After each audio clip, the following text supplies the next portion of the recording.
Hey y'all, what's good? Good morning, headed to work. Y'all, tonight, I've already posted about this, but we're going to talk about friendships tonight. That was inspired by a video that Samantha posted yesterday, where she posted a video talking about Erica Banks and Erica talking about basically what her friends need to look like.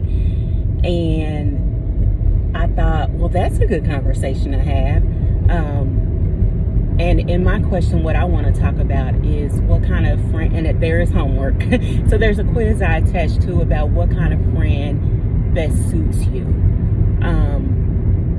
I never really thought about it until I came home, until, y'all that have been watching me for a while, I already know what I'm talking about, until this most recent experience. I never thought about the kind of friends that I have, because I've never had any problems with my friends until recently, until I came home. And then that, of course, caused me to reevaluate my whole, my whole rubric of friendship and how I determine that. And I think what I had to determine is that there is a difference between a relative and a friend. So you have relatives that you're friendly with, like you might have a relative who's your DNA relative, but y'all are more friends than anything, or you think that you're more friends than anything. But there's a lot of things that Samantha brought up that I was like, oh, so that's what we're going to talk about tonight. So go and look at the post, the community post, because I ask a lot of questions on there, and of course I'm going to bring it up and we're going to talk about those. I'm going to do it on StreamYard so you guys can call in and participate, but be prepared to come up and let's discuss it. I do feel like as you get older, it becomes more challenging to make friends.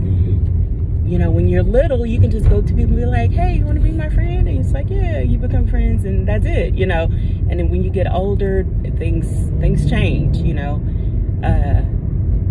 people get baggage and, so that's what we're going to talk about. The other thing that I want to talk about is something else I posted on the community wall.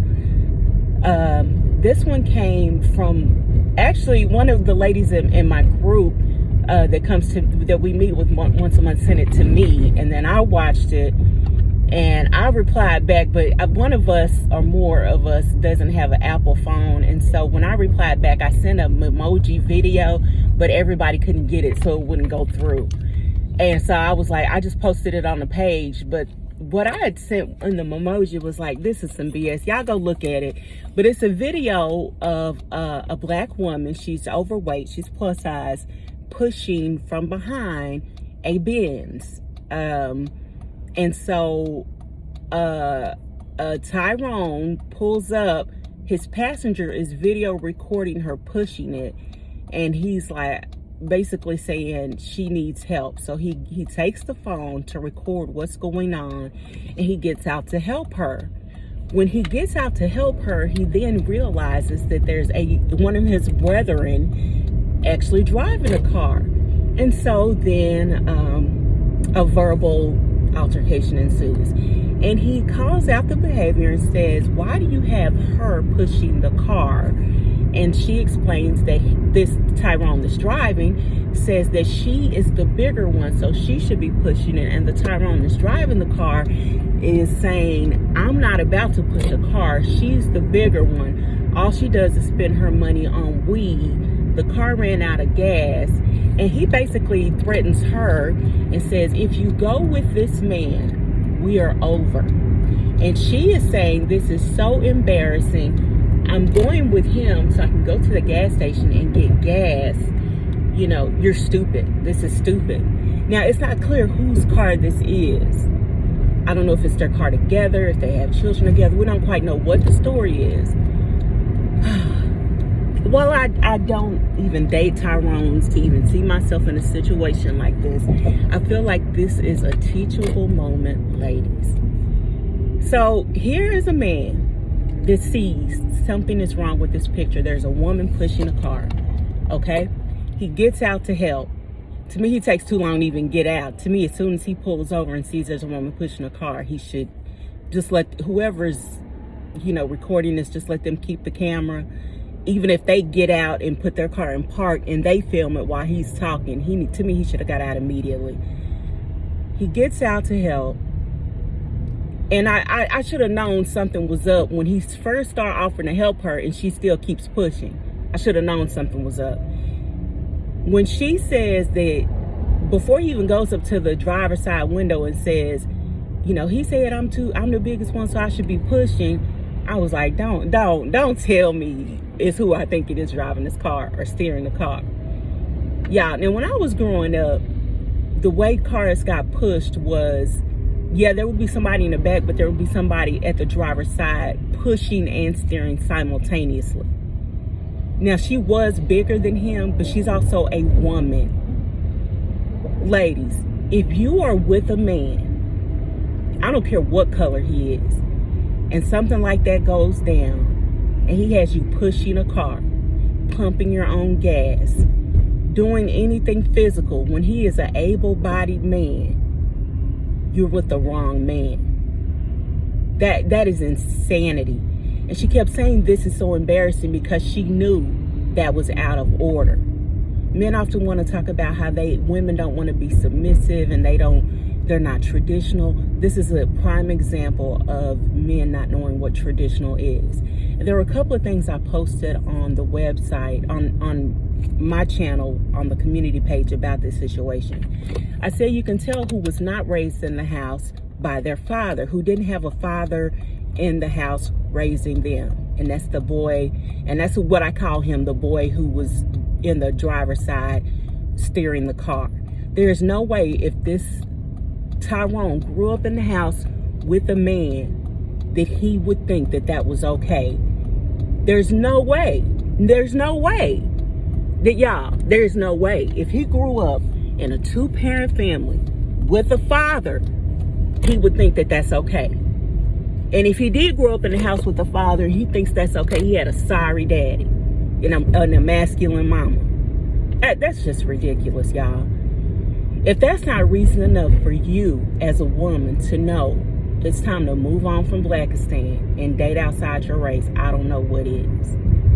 And we get these pictures daily. Now, y'all know me.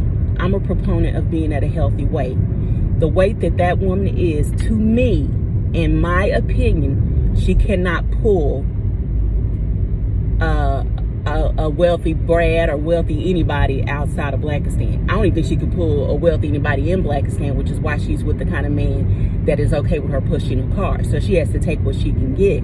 I know a lot of y'all are not going to like that because you don't like hearing the truth. If that woman lost weight and got down to a healthy weight, she could pull a better quality man in Blackistan. Now, y'all know I don't think unicorns exist. I think all the black men that are quote unquote good are either in their 80s or dead. They already gone to heaven if they're good. They already in their 80s or older, or they're gone. The good black men that I knew are in their 80s are in their 80s or they're dead. They died already. Ain't no more walking the earth. Not no fully black men. It might be some semi-Tyrones like Barack Obama. That's about it. That's all I can tell you. Other than like one of my great uncles, something like that. The rest, trash. I'm sorry, trash. All the good black men I know, dead. So you can find a better quality one. If your car run out of gas, he not gonna make you push the car, is what I mean by better quality. Unicorns don't exist. They are not real. But if for some strange reason you haven't gotten the memo and you still decide to stay in Blackistan, you decide to tough it out because you want kids that look like you want somebody that can relate to your struggle, you want somebody that understand what it's like to be black in America, you don't want no pink peen or whatever your excuses are to stay in Blackistan, well then there you go. Could you at least get down to a healthy weight so you're not stuck with that kind of nonsense? Because the girl had a pretty face. You can tell if she lost weight, she wouldn't be having to deal with that nonsense. And this is why channels like Six and other channels with women who are at a healthy weight say stuff like that. plus size black women get so triggered when you say you need to be at a healthy weight to pull, you know, a halfway decent Tyrone, because when you don't, you don't have much of a choice, and you get stuck with that kind of nonsense. There is just no way, y'all. Now, y'all know I say I can do bad by myself. That is something I believe. If you are at a point in a relationship where you have to push your own car and you have an able-bodied man with you, why are you with him? You cannot tell me the penis is that good that it's worth you pushing your own car or his car or y'all car.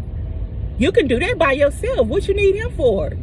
You can buy a vibrator. What you need him for? Please tell me, what is he bringing to the table? As they like to ask black women, what are you bringing to the table? What is he bringing to the table that you need to be put? Please tell me.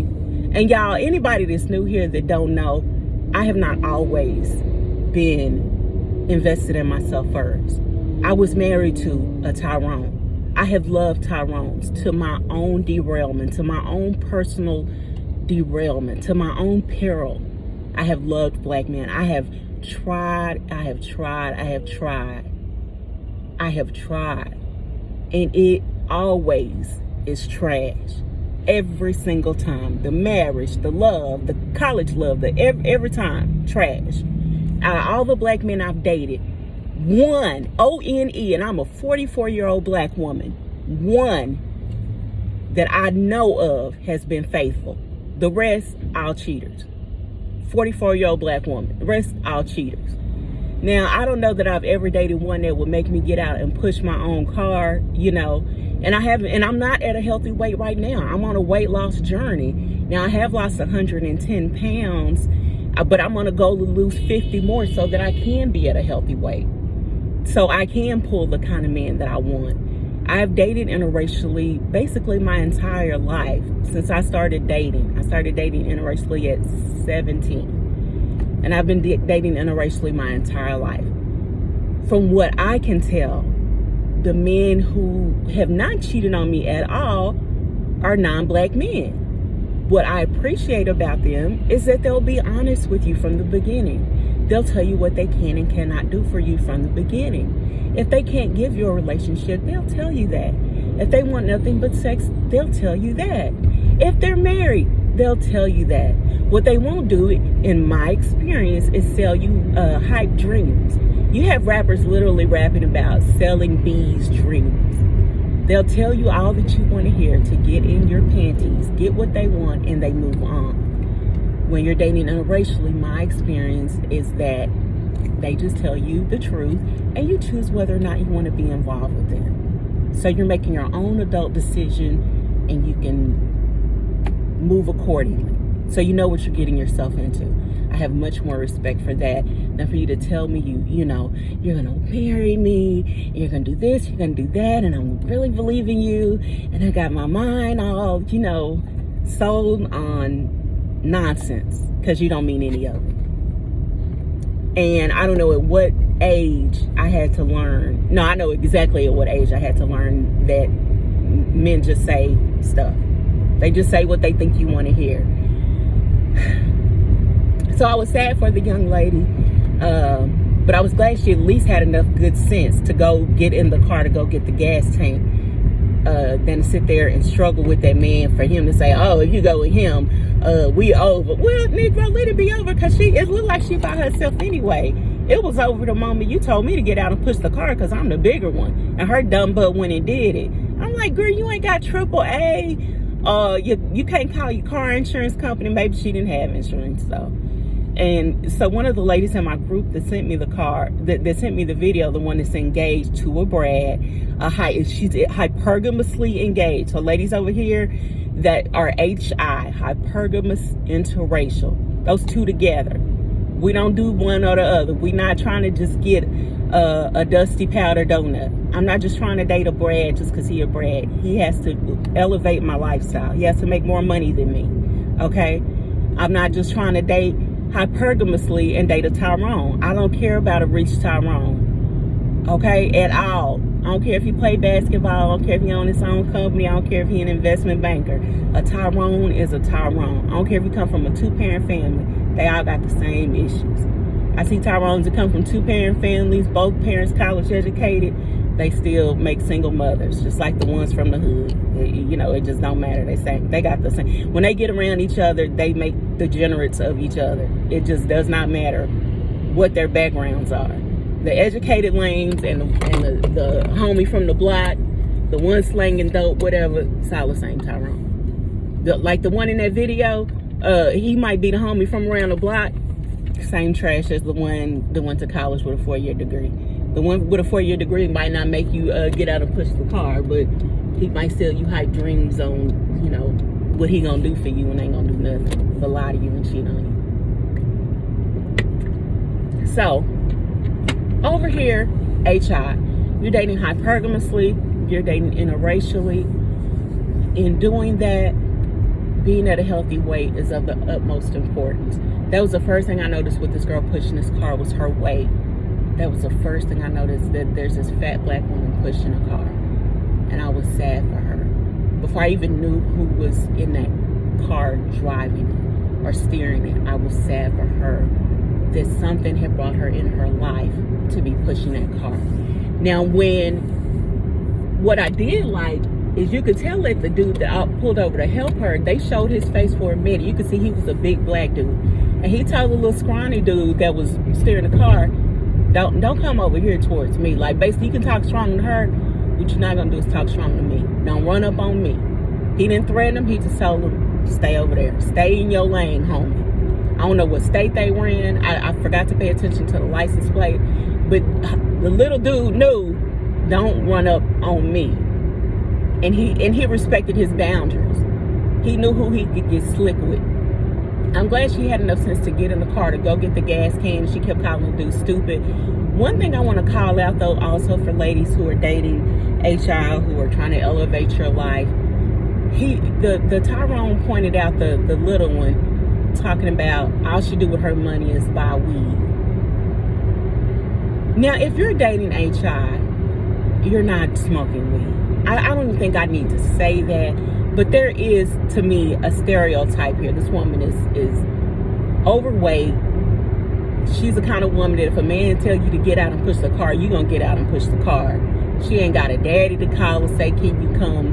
Or she don't have a car insurance company she can call and say, can you come? She don't have an ex-boyfriend she can call and say, can you come? She don't got an ex-boyfriend she can call and say, can you send somebody to come? She don't have nobody she can call and say, can you come? Can you come do this? You know what I mean? Those factors together tell me a lot about this woman and what you do with your money. So if to you smoking weed or buying weed is more important. Now some tell me that the little skinny boy would probably be smoking the weed with her.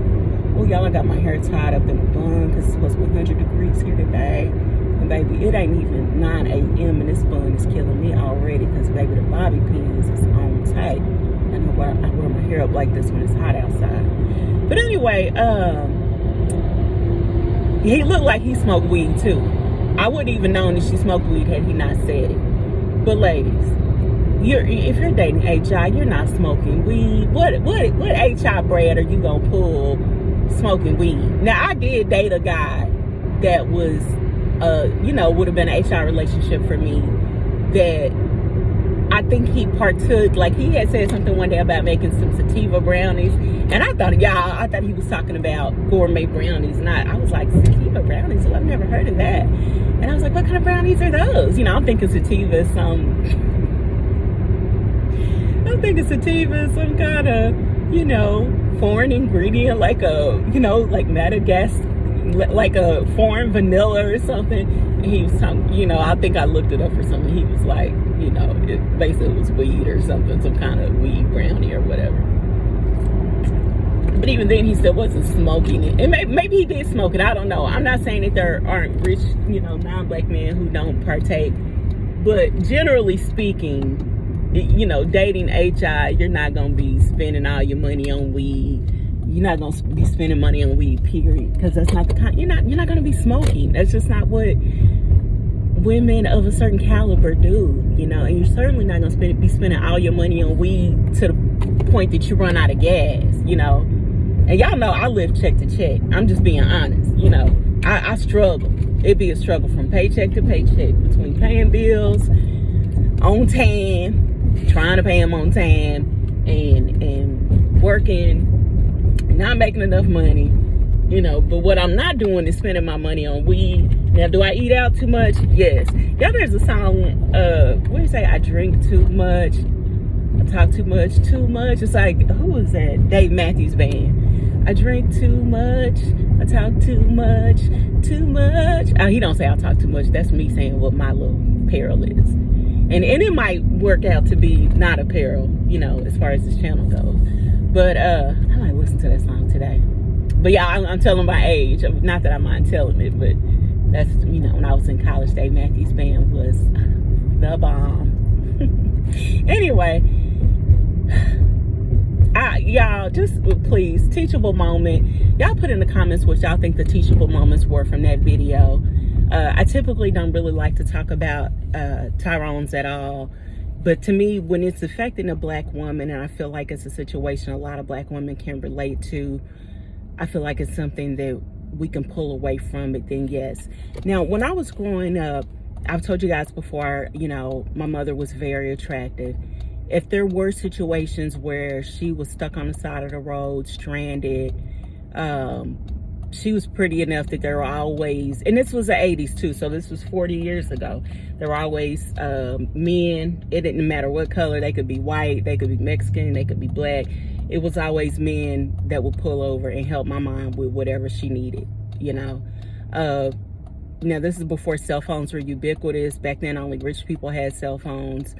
But she also always had somebody to call. If she couldn't call her boyfriend, which is the man I called my dad, she always had a man in her life she could call. She could always call her dad. She could always call one of her plethora of brothers, you know. She just always had somebody in her life she could call. She definitely didn't have a man in the car that was making her push the car. But my mama also wouldn't be pushing no car if there was a man in the car. She would argue a man until he just had to get out the car to push it himself. But she wouldn't even date nobody like that, you know, period. My mom wasn't even hypergamous, but she definitely had men that she dated that were hideous, in my opinion, but they would give her the world. But she cared about love and looks, you know, when she was young. I'm glad I know better now. Like, I used to care about love and looks too, you know, but I was young and foolish. And now I care about other things, like my standard of living. You know, all those Tyrones I told y'all about that cheated and all that stuff. Yeah, that's when I cared about love and looks. And I know when you're young, you're gonna care about that stuff. I give you all time to grow and mature. At some point, you'll know better. And who knows, you might be very attractive, like, you know, my mother was in her prime. And you might pull a really good looking man who is also able to give you a wonderful standard of living.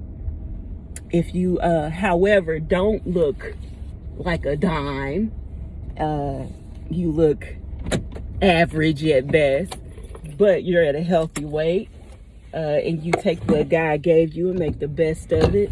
Maybe go get you some surgeries to fix whatever he didn't bless you with.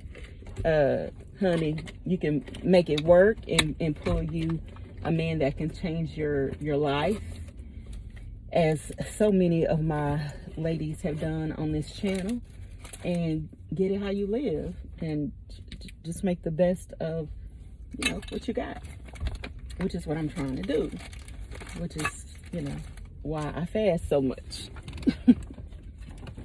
But it's a challenge. It is a challenge, y'all. This last 50 pounds is really a challenge. I literally have cookies in my bag right now, and I'm bringing them so I can just hurry up and eat them and not buy no more, y'all, because this is ridiculous. But I say that, but we got Dr. Pepper at the office. I saw it when I left the other day, so y'all know what I'm gonna be drinking today. Anyway, y'all make it a great day. Bye.